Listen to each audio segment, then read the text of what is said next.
Could you start by giving a brief introduction of how we know each other, and where were you when you first started working with RenKap?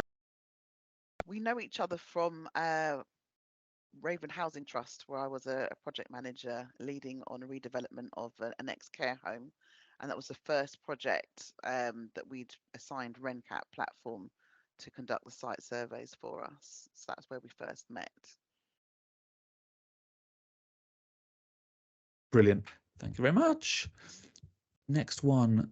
Let's start. So the next one is basically to just understand your site survey process, like the normal process before using RenKap. So how does it work? And I think at this point it'd be good to, I always like to split it in my mind, split it into 3 bits. The first bit is all about kind of getting the quotes and contracts and instructing surveyors. The second part is all about managing the surveys. So arranging site visits and getting the RAMs and making sure everyone goes on site and knowing when the deadlines are and chasing suppliers. And then the third part is pulling together all the findings to know what the recommendations are, what the next steps are, and kind of figuring out what's telling you about the risk of the project. So it's kind of like tendering contracts, doing the actual works, and then pulling out the findings. Okay.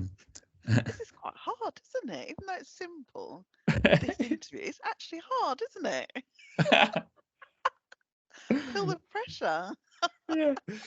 Yeah. Well, there's no pressure. We can redo anything. But yeah, it's more just okay. Let's do it a different way. Let me ask you, how does the current process work?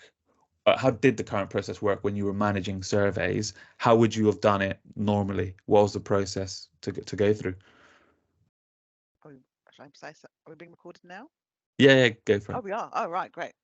It would have been a very, very, very arduous process, and if I'm managing multiple sites, very, very difficult. So initially, you'd have to ensure that the consultants or the companies that you're approaching were actually on the list of approved consultants within the company to start with, to enable you to even obtain 3 or 4 quotations for each survey that's required. So getting them registered with the organization and doing their due diligence checks, that was a process in itself, and quite labor intensive in terms of paper. And then having to identify 3 contractors to get 3 quotes to show value for money. And then selecting those contractors and then emailing them individually with a project brief, red line boundary, what our intentions are, what the survey is required for and our timeframes for each site. So if you had 10 sites, doing that 10 times. And then going out to tender, pressing the go button, and then giving them a deadline within a week or 2 to reply back to us, and managing any emails or queries in between that time of the deadline. Again, you're talking another week or 2 or even 3 if those consultants are off on leave as well. And then identifying the quotes once they've come in, and identifying 3 quotes that offer value for money, and then presenting that back to the organization to demonstrate your value for money and who your recommendation is to go with. And then appointing the consultant for each survey that you need for each site, and then meeting them on site, walking them around. And then once we've agreed that, instigating a contract, and then conducting the RAMs, agreeing a date for the RAMs to be conducted, and then again the information being brought back to the organisation and being internally signed off, and then waiting for the reports to come back individually via email. Especially if you've got other emails coming in your inbox, it would really, really mount up. So reminding yourself via an Excel spreadsheet or something who you've contacted, deadlines you've given them, any queries they've had in between, and when you're expecting to have the quotations back, and then finally sifting through each quotation, and then the reports once they're appointed was very, very labor intensive indeed, and it would take a good month possibly, depending on how many sites you were managing and what stages they were at. If they were stage 1 or 2, it would make a big difference. Brilliant. And that's kind of what, a month of admin time, or a month of like some of your time waiting for them? a mix of both admin time and my time waiting for them and chasing.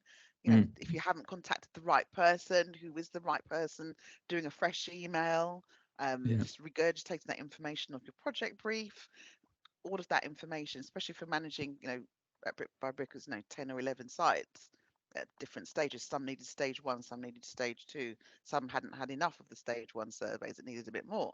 So it's just remembering and managing all of that work, and making sure that everything gets aligned, making sure the briefs were the same for for all three consultants that you're making contact with, just making sure there's consistency. So it was a large piece of work, could take at least a month before yeah. you've even got the quotes and reports back.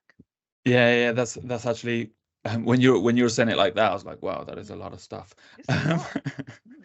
just Especially in if the that, contractors are not registered with, at Raven, if they weren't registered, they'd have to get, the due diligence, their finance to be checked, you know, their terms and conditions, do they align with ours? Their pay, all that information needs to be approved first. But using RenKap negates all of that, and we're just dealing with you. We just pay your platform. You'll go off and do all of that. yeah, brilliant. No, excellent. And in terms of the process of, I know you mentioned it slightly when you were kind of covering it, which is the process of actually let's say you've appointed them, you signed you tendered, you got all the quotes, you appointed them, you've signed the contracts, and now you're about to start managing the site works, like that specific Mm-hmm. process. Mm-hmm. Talk me through that. So what was the process? You'd have to agree site visits with each of them, provide access. They would tell you, would they always tell you a specific deadline, or would they be a little bit vague about it? And then when the deadline came, you didn't receive it on time. Did you always receive it on time? Did you have to chase them?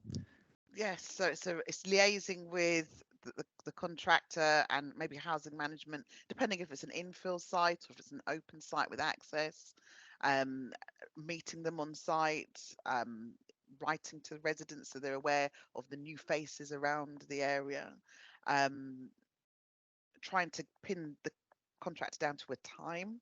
So you sort of linger around site if you need to provide access or, speak to the caretaker. So there's a lot of stakeholders involved.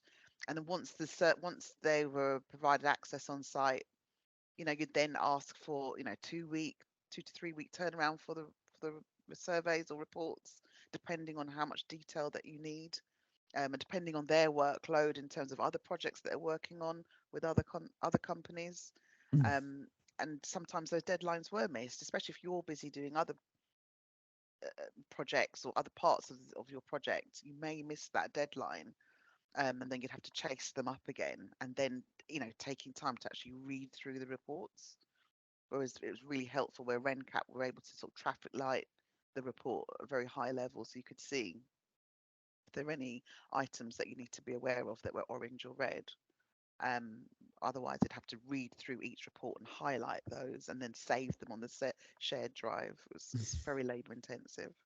let's talk about that process a little bit. That once you've surveys are complete now, everyone's gone on site, Hmm. and now surveyors go back to their offices, prepare their reports, and they Hmm. start kind of sending it to you by emails or we transfer or whatever. Talk me through that process, just because I'd like to understand it as well. Is when you receive those, do you start pulling out the findings and try and collate it into a risk register, or do you look at each one individually? How does that work from the process from receiving the emails to kind of understanding the picture across the site? I think depending on what your scope of service has been when you were appointing the contractor would basically reflect on how detailed the report would be. And if it's a very detailed report, then I would, create a risk register, just literally any high level bits of information that I've literally picked out from reading the report, I would note down, and then at the end of it, review the recommendation and then align that with my conclusion as to what needs to be done next. And if there are any details in the report that I didn't quite understand, then it'd be a further phone call, or sometimes they'd walk you through the report. So that would be a presentation in itself, where they'd walk you through the report, and that gives you opportunity to ask any questions or queries that you had. Yeah, But brilliant. And if you're passing on your project to somebody else, say you only deal with the early stages, for example, not quite delivery, if you're passing over at stage 3 or 4, you know, regurgitating that information back to your colleague and making sure they understand that there's some deadlines or there's further works needed on that particular survey. If there's bats and you're out of season, making sure that they're aware of what needs to be done and the timings surrounding that. yeah, brilliant. The also the cost as well, from my experience previously, sometimes you get all these recommendations back. Oh, you now need a bat survey, you now need a land contamination phase 2. Okay, could you have provided a quote, please? Yeah. So then you got to go back so talk me through that process. Once you have the recommendations, then what you have to then go back out to get quotes again. You do, because it's a new piece of work. It's an additional piece of work, isn't it? You want to show best value, and the finance team want to see that you're always trying to obtain best value. But your recommendation would be to suggest to stay with the same company unless there's something that's gone wrong or they don't provide that additional service. But again, that's a whole another form of work that needs to be presented internally again and documented as well, and costed within your project budget. Maybe taking that out of contingency or what have you, but being aware of additional costs, Yeah, including that, will have a knock-on effect to your project costs. yeah. And I'd like to ask you your thoughts on something I've been thinking about, which is what kind of experience does a development manager or a consultant or whoever might be managing this process need to have to manage site surveys well? Because sometimes I see kind of it sometimes gets passed on to more junior people, but then that concerns me because it's actually quite technical, knowing what to do, what surveys, when, what questions to ask, how to read the reports. But on other instances, I see kind of very senior people getting put onto it, which I think is the right option. But what's your view on that? I think the experience of a project manager managing the surveys have to understand the mechanics behind it and understand the whole process of project management in construction and why we're having the surveys, why you're having stage 1, why you're having stage 2, and understand the site themselves. So it's having that, and even down to the report and title, understanding what items have been brought up within the report and title, just so you know the land, and understanding the development process, why we're having these surveys. There's a reason. It's not just to have it and then build a nice block of flats. There is a reason to know what's below and above ground in the development process, because that will impact what you're going to be developing, the foundation design, right through to when you're going to be submitting to planning. So having that clear understanding of the development process and the implications of the surveys and the findings and how that impacts how and what is going to be developed. Yeah, yeah. There's a lot to it. Yeah. It's such a small part of the whole development process, isn't it? But there's a lot. They don't give enough, not they, some people don't give enough value to the early stages of development. They really don't. They just give value from stage 4 onwards, and that's all that matters. It will impact what happens on stage 4 onwards if you don't get the beginning right. Yeah, 100%. And we fully agree with Absolutely. that. Yeah, and it will Like impact abortive on your costs, costs. for Oh, example. of course. Yeah, absolutely. Yeah.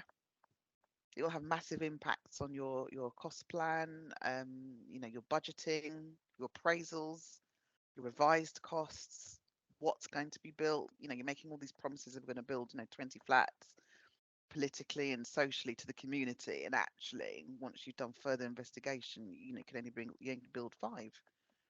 Mm.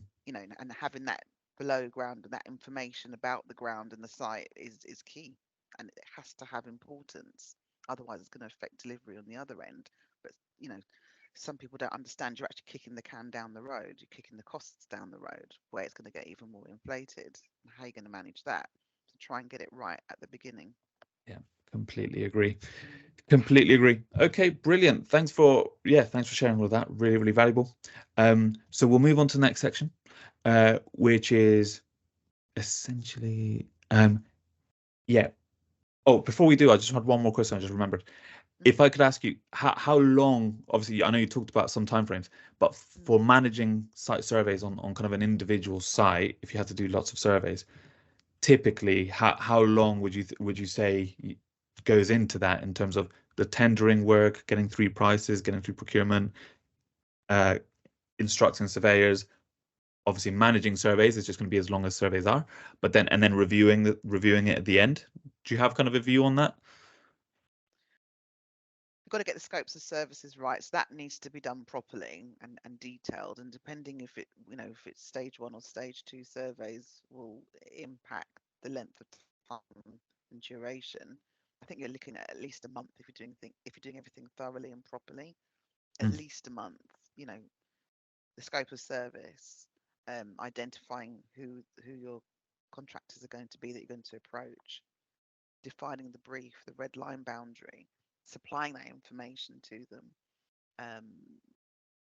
sending out the email, with a deadline of a return within a week or two, to be fair, having the return of the information, of the quotes, sifting through those, presenting that internally, and then appointing the contractor to conduct the survey, that single survey for you, letting them go off and do the work, and then that's another 2 to 3 weeks, providing the report depending on their workload, and then sending it back to you, and then reading through it. You can't just do that necessarily in one day if it's very detailed. You have to sometimes reread it twice or 3 times, and you may have queries from that.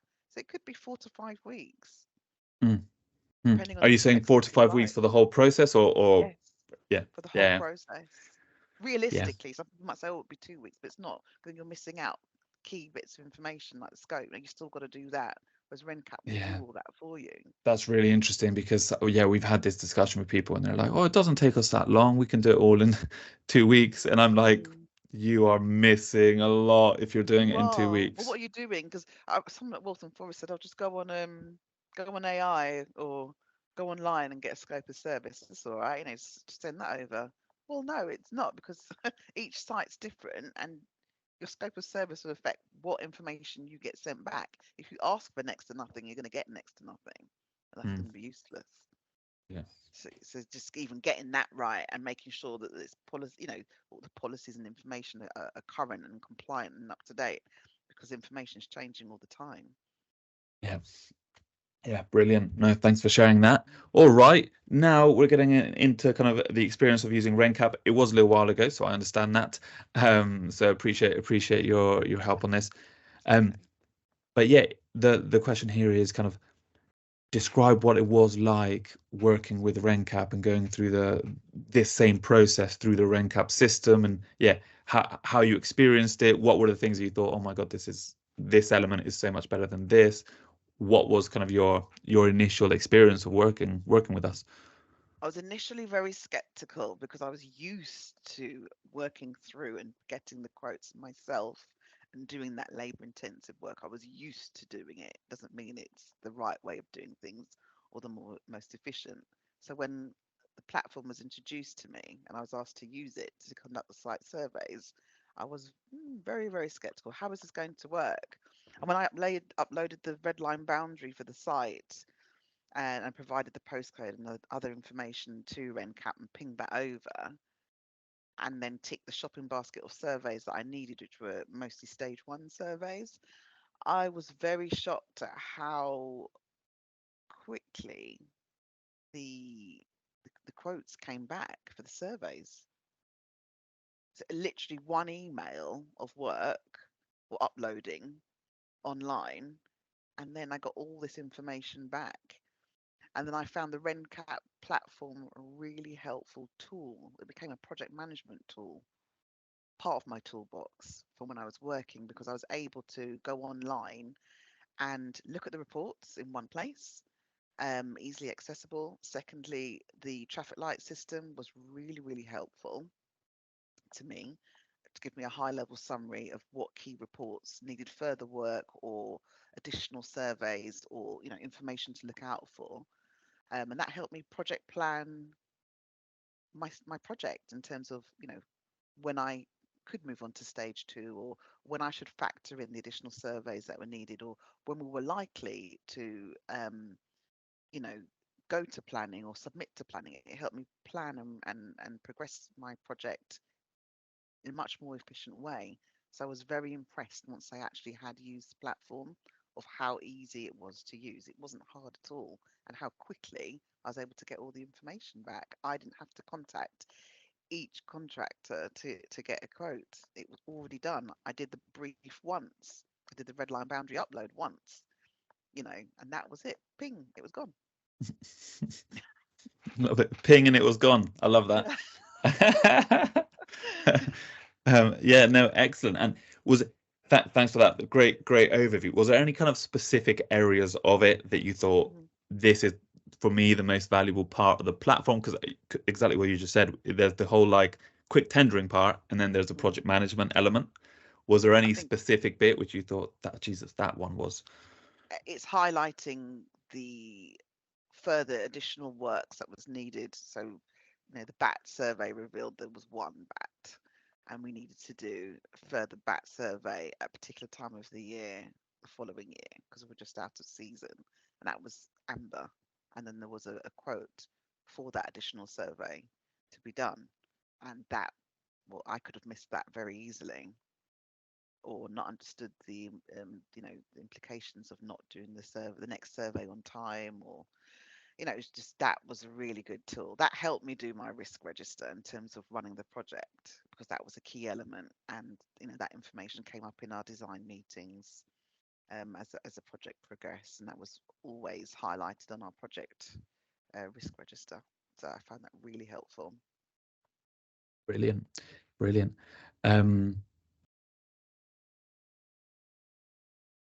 I really liked your response there. Apart from at the beginning, you responded to my question directly without saying the risk register was the most, and then I think it just might be a little bit, it might not be clear what element you were referring to right at the beginning, if that makes sense. Is it possible we do it again and you say, oh, the risk for us, the risk register was one of the most valuable parts to it because of this? Is that okay? Okay, yeah, I can remember what I said now. It's fine. Just talk about the risk register, but it's more kind of just doing an introduction so that people know exactly what the element we're referring to is. Yes. Sorry to be a pain. The risk register, that provides an excellent overview as to what the risks were for the project.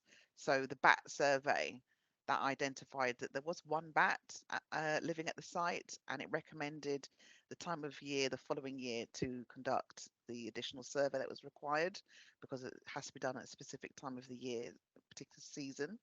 And it also gave me a fee proposal next to it, so I could budget within my cost, within my appraisal, what the additional cost was going to be, and factor in, when that additional survey needs to be conducted. And then it was highlighted on my risk register. So having that amber note highlighted on the platform was invaluable and became part of my project management tool. It helped me, plan my project in terms of, moving on to the next stage of, detailed design and what additional surveys that were required. I was able to plan that in, and also planning any risk factors, and clearly predict when I could submit to planning, and also manage my finance. I knew that I had an additional cost for additional survey, and I already knew from the outset what that proposal was, and I could manage my budget accordingly. Brilliant. Thank you very much.